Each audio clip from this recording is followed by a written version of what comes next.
மத்தேயு எழுதின சுவிசேஷம் 24ஆம் அதிகாரம் 15வது வசனம். மேலும் பாழாக்குகிற அருவருப்பை குறித்து தானியேல் தீர்க்கதரிசி சொல்லியிருக்கிறானே, வாசிக்கிறவன் சிந்திக்க கடவான். நீங்கள் அதை பரிசுத்த ஸ்தலத்தில் நிற்க காணும் போது என்று ஆண்டவராகிய இயேசு கிறிஸ்து இந்த உலகத்தின் முடிவை குறித்து தீர்க்க தரிசனம் சொன்னார். 24ஆம் அதிகாரத்தில் அநேக தீர்க்க தரிசன வசனங்கள் இருக்கிறது. அதுல மிகவும் முக்கியமான ஒரு தீர்க்க தரிசனம் தான் தானியேல் ஒரு தீர்க்க தரிசனம் சொல்லியிருக்கிறான். அந்த தீர்க்க தரிசனத்தின்படி இந்த உலகத்திலே ஒரு முக்கியமான சம்பவம் நடக்கும். அதாவது மகா பரிசுத்த ஸ்தலம் பாழாக்கப்படும் அல்லது ஆக்கிரமிக்கப்படும். அப்போது இந்த உலகத்தினுடைய முடிவு நெருங்கி விட்டது என்பதை நீங்கள் புரிந்து கொள்ள வேண்டும். இந்த வசனமானது அந்தி கிறிஸ்து இந்த உலகத்திலே அவனுடைய 7 வருட ஆட்சியை துவங்கும் போது மகா பரிசுத்த ஸ்தலத்தில் தன்னை கடவுளாக காண்பிப்பான் என்பதை குறிக்கிறது. ஆனா இன்னைக்கு இருக்கிற இந்த சூழ்நிலைகளிலே ஆவிக்குரிய ரீதியாக நாம் ஆராய்ந்து பார்க்கும்போது மகா பரிசுத்த ஸ்தலம் என்பது ஆண்டவராகிய இயேசு கிறிஸ்து வாசம் பண்ணுகிற அல்லது ஜனத்தோடு கூட பேசுகிற ஒரு இடமாக காணப்படுகிறது.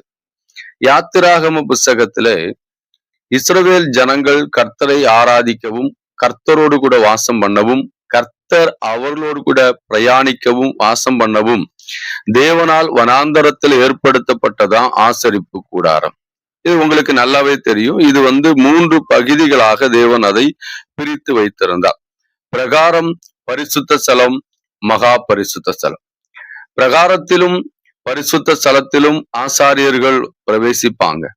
ஆனா மகா பரிசுத்த ஸ்தலத்தில் வருடத்துக்கு ஒரு முறை மாத்திரம்தான் பிரவேசிப்பாங்க. இது உங்களுக்கு நல்லாவே தெரியும். அப்போ இந்த மகா பரிசுத்த ஸ்தலத்துல யாரு இருக்கிறார் அப்படின்னா ஆண்டவராகிய தெய்வம் யாவே, இவர் அங்கே இருக்கிறார். அப்போ தேவனாகிய கர்த்தர் வாசம் பண்ணுகிற, அவர்களை நடத்தும்படியாக தேவன் குடியிருக்கிற அல்லது அவர்களுக்கு ஆலோசனை சொல்லுகிறதான ஒரு இடமாக மகா பரிசுத்த ஸ்தலம் காணப்பட்டது. இன்னைக்கு இருக்கிற நிலைமையில இந்த இடம் எங்க இருக்கு அப்படின்னா ஒவ்வொரு போதகர்களும் அமர்ந்து இருக்கிற பலிபீடத்தை குறிக்கிறது. அதாவது புல்பிட். இந்த இடத்துல இருந்துதான் கடவுள் பேசுகிறார். முன்னாடி நேரடியாக அந்த இடத்திலிருந்து ஆண்டவர் பேசி கொண்டிருந்தார். இப்போது தேவனாகிய கர்த்தர் ஊழியர்கள் மூலமாக அந்த இடத்திலிருந்து பேசி கொண்டிருக்கிறார். ஜனங்களோடு கூட உரையாடி கொண்டிருக்கிறார்.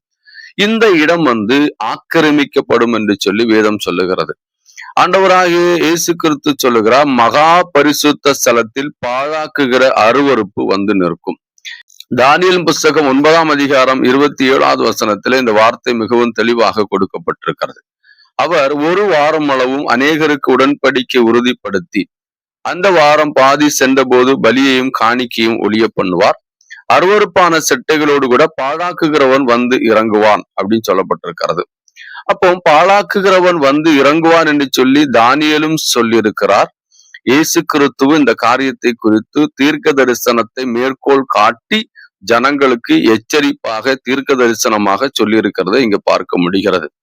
இன்னைக்கு இருக்கக்கூடிய இந்த சூழ்நிலையை நல்லா நீங்க பாத்தீங்க அப்படின்னா இந்த மகா பரிசுத்த ஸ்தலம் பாழாக்கப்பட்டு கொண்டிருக்கிறது. இங்கே எப்படி அது பாழாக்கப்படுகிறது என்று நாம் ஆராய்ந்து பார்க்க போகிறோம். முதலாவதாக ஒரு விஷயத்தை நல்லா புரிஞ்சுக்காக, மகா பரிசுத்த ஸ்தலத்தில் நின்று கொண்டு ஒரு ஊழியர் செய்ய வேண்டிய வேலை என்ன அப்படின்னா ஜனங்களை சத்தியத்துக்குள் நடத்துவது, வேத வசனத்தை அவர்களுக்கு தெளிவாக கலப்படம் இல்லாமல் அவர்களுக்கு போதிப்பது. இதுதான் ஒரு போதகருடைய வேலை. இதுதான் மகா பரிசுத்த ஸ்தலம். இந்த மகா பரிசுத்த ஸ்தலத்துல இன்னைக்கு பாழாக்குகிற அருவருப்பு நடந்து கொண்டிருக்கிறது. முதல்ல அங்க என்ன நடக்குது அப்படிங்கிறத பழைய ஏற்பாடு தீர்க்க தரிசனத்தை ஒப்பிட்டு ஒரு காரியத்தை நாம பார்க்க போகிறோம். ஆமோஸின் புஸ்தகம் 8ஆம் அதிகாரம் 11வது வசனம். இதோ நான் தேசத்தின் மேல் பஞ்சத்தை அனுப்பும் நாட்கள் வரும். ஆகார குறைவினால் உண்டாகும் பஞ்சம் அல்ல, தண்ணீரின் தாகத்தினால் உண்டாகும் தாகமும் அல்ல, கர்த்தருடைய வசனத்தை கேட்க கூடாத ஒரு பஞ்சம் அனுப்புவேன் என்று கர்த்தராகிய ஆண்டவர் சொல்லுகிறார். ஆண்டவர் என்ன சொல்றாரு அப்படின்னா இந்த உலகத்தின் முடிவுல ஒரு பஞ்சம் இருக்கும். அது என்ன பஞ்சம் அப்படின்னு கேட்டீங்கன்னா ஆகார குறைவினால் வருகிறதான பஞ்சம். இப்ப உதாரணமாக ஆகார குறைவு என்று சொல்லும்போது நீங்க நல்லா புரிஞ்சுக்கிடணும். ஆகாரம் என்பது நம்முடைய சரீரத்துக்கு தேவையான ஒரு ஊட்டச்சத்தை கொடுத்து இந்த பூமியிலே நம்மை வாழ வைக்கும்படி தேவனால் ஏற்படுத்தப்பட்டிருக்கிறதான ஒன்று. இந்த ஆகாரம் இல்ல அப்படின்னா ஒரு மனிதன் மரித்து போய் விடுவான். இன்னைக்கு சூழ்நிலையை நீங்க பாருங்க. இன்னைக்கு ஆகார குறைவு இருக்கிறதா? ஒரு காலகட்டங்கள்ல பாத்தீங்க அப்படின்னா உலகத்துல பஞ்சம் இருந்தது, ஆகார குறைவு இருந்தது. நான் கேள்விப்பட்டிருக்கிற முன்னோர்கள் பாத்தீங்கன்னா ஒரு ரைஸ், அதாவது அரிசி சாப்பாடு சாப்பிடுறது அப்படிங்கிறது பாத்தீங்கன்னா அவங்களுக்கு ஏதோ பிரியாணி சாப்பிடுறது போல. ஏன்னா கூழு இப்படிப்பட்ட காரியங்களை தான் அன்னைக்கு அவங்க சாப்பிட்டுட்டு இருந்தாங்க. அப்போ இன்னைக்கு பாத்தீங்க அப்படின்னா ஆகாரம் திரட்சியாக இருக்கிறது. ஆனால் குறைவு இருக்கிறதா அப்படின்னு கேட்டீங்கன்னா குறைவு இருக்கிறது.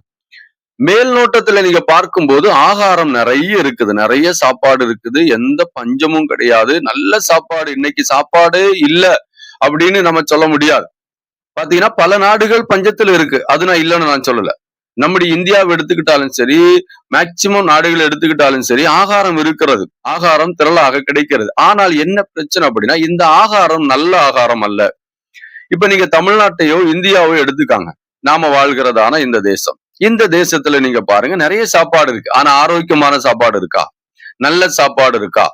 நோய் கொண்டு வரக்கூடிய சாப்பாடு தான் இருக்கே தவிர நோய் எதிர்ப்பு சக்திகளை உருவாக்குகிற சாப்பாடுகள் இன்னைக்கு குறைவா இருக்கிறது.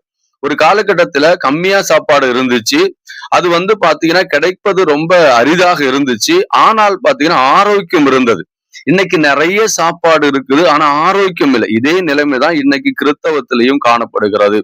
இன்னைக்கு இருக்கிற சூழ்நிலையை பாத்தீங்க அப்படின்னா நிறைய மெசேஜர்கள் இருக்கிறாங்க, நிறைய பைபிள் ஸ்டடி நடக்கிறது, நிறைய போதகர்கள் போதனை பண்றாங்க, இதெல்லாம் நடந்து கொண்டிருக்கிறது. நிறைய சபைகள் கட்டி எழுப்பப்பட்டிருக்கிறது, அங்கெல்லாம் போதிக்கப்படுகிறது. ஆனால் ஆரோக்கியமான உபதேசம் அங்கெல்லாம் இருக்கிறதா? இதுதான் இங்க இருக்கக்கூடியதான பஞ்சம். கடைசி காலத்திலே இந்த உலகத்திலே வரக்கூடியதான ஒரு பெரிய பஞ்சம் என்று சொல்வது இந்த உலகத்திலே ஆகார குறைவினால் வருகிற பஞ்சம் அல்ல, வசனங்கள் கேட்கக்கூடாத அளவுக்கு ஒரு பஞ்சம் வரும். ஏன் இந்த பஞ்சம் வந்தது அப்படின்னா மகா பரிசுத்த ஸ்தலத்தில் பாழாக்குகிற அருவருப்பானவனுடைய கிரியைகள் இன்னைக்கு நடந்து கொண்டு இருக்கிறது. அதனால மகா பரிசுத்த ஸ்தலத்திலே பஞ்சம் உண்டாயிருக்கிறது. நல்லா கவனிங்க, உங்க ஃபுல் பிட்ல பஞ்சம் இருக்கிறதா? வசனங்கள் பிரசங்கம் பண்ண நேரம் இல்லையா? இல்லைன்னா தவறான வசனத்தை பிரசங்கம் பண்றீங்களா? வசனங்களை தியானித்து உண்மையான வசனத்தை கலப்படம் சேர்க்காமல் எங்கே பிரசங்கம் பண்ணப்படுகிறதோ அங்குதான் ஆரோக்கியமான திரட்சியான ஆரோக்கியமானதான உபதேசம் இருக்கு அப்படின்னு நம்ம எடுத்துக்க முடியும். நல்லா கவனிக்கணும். அப்ப இந்த உலகத்தின் முடிவுல ஒரு முக்கிய சம்பவம் நடக்கும். என்ன அப்படின்னா அருவருப்பான செட்டைகளோடு கூட பாழாக்குகிற அருவருப்பு மகா பரிசுத்த ஸ்தலத்துல நின்று கொண்டு உலகத்தில் உள்ள கிறிஸ்தவர்களை கொஞ்சம் கொஞ்சமாய் வேட்டையாடி ஆக்கிரமிக்கும் என்பதுதான் வேத வசனத்தின் அடிப்படையில். இன்னைக்கு பாருங்க, மகா பரிசுத்த ஸ்தலம் ஒரு கூத்தாடுகிற இடமாக மாறிக்கொண்டிருக்கிறது. பொம்பளை பிள்ளைங்க டான்ஸ் ஆடுகிற இடமாக மாறிக்கொண்டிருக்கிறது. அறகுறையான ட்ரெஸ்ஸோடு கூட அங்கே புல்பிட்ல பெண்கள் நிற்கிறாங்க, வாலிப பிள்ளைங்க நிற்கிறாங்க, தேவையில்லாத நபர்கள் அங்க நிற்கிறாங்க. இதுக்கு என்ன காரணம் அப்படின்னு கேட்டீங்கன்னா இன்னைக்கு மகா பரிசுத்த ஸ்தலம் பிசாசினால் ஆக்கிரமிக்கப்பட்டிருக்கிறது. எப்படி அப்படின்னு கேட்டீங்கன்னா அவனுடைய வேலையாட்களான கள்ள தீர்க்கதரிசிகளும் கள்ள போதகர்களும் அங்கே நிற்கிறார்கள். இது ஒரு பெரிய பஞ்சம் என்பதை நீங்க உணர்ந்து நீங்கள் ஜெபிக்க வேண்டும். அடுத்த செய்தியில பார்க்கலாம். மறுபடியுமாக கர்த்தர் உங்களை ஆசீர்வதிப்பாராக. God bless you.